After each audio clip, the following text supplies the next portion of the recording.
तर मंडळी, मम्मी एवढी खुश काय सांगते, पण त्याआधी तुम्हा सर्वांचं माझ्या मिनी व्लॉगमध्ये स्वागत आहे. तर आम्ही गोवा ट्रिप संपून आम्ही निघालो आहोत बॅक टू मुंबई.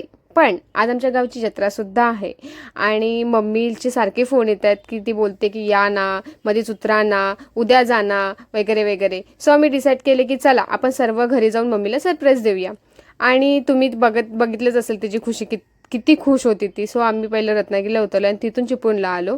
आणि आतमध्ये जेव्हा मी एंटर केलं तेव्हा ती एवढी खुश होती, सगळेच खुश होते. इवन राणीचे सासू सासरे आले ते सुद्धा खूप खुश झाले. त्यानंतर मम्मीने खूप खूप जास्त काय काय जेवण बनवलं होतं आणि ते सगळं बघून असं झालं की काय काय खायचं आणि काय काय नाही. आणि मम्मीने हे आमच्यासाठी चिकन फ्राय बनवलेलं होतं.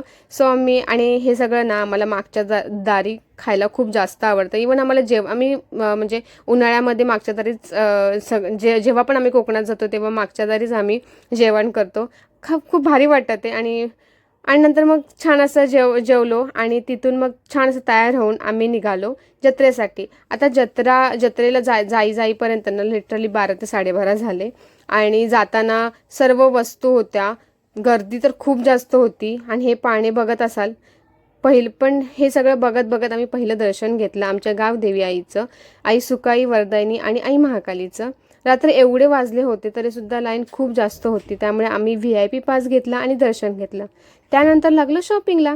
आता जत्रेत आलोय आणि लहानपणाच्या वस्तूच नाही घेतल्या, सो असं होणारच नाही.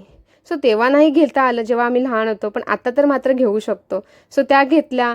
फार बरं वाटलं. त्यानंतर खूप सारी शॉपिंग करून आम्ही घरी यायला निघालो, ते पण एका बाईकवर आम्ही 4 जण. तर असा होता माझा हा दिवस. भेटू नेक्स्ट ब्लॉगमध्ये, तोपर्यंत बाय.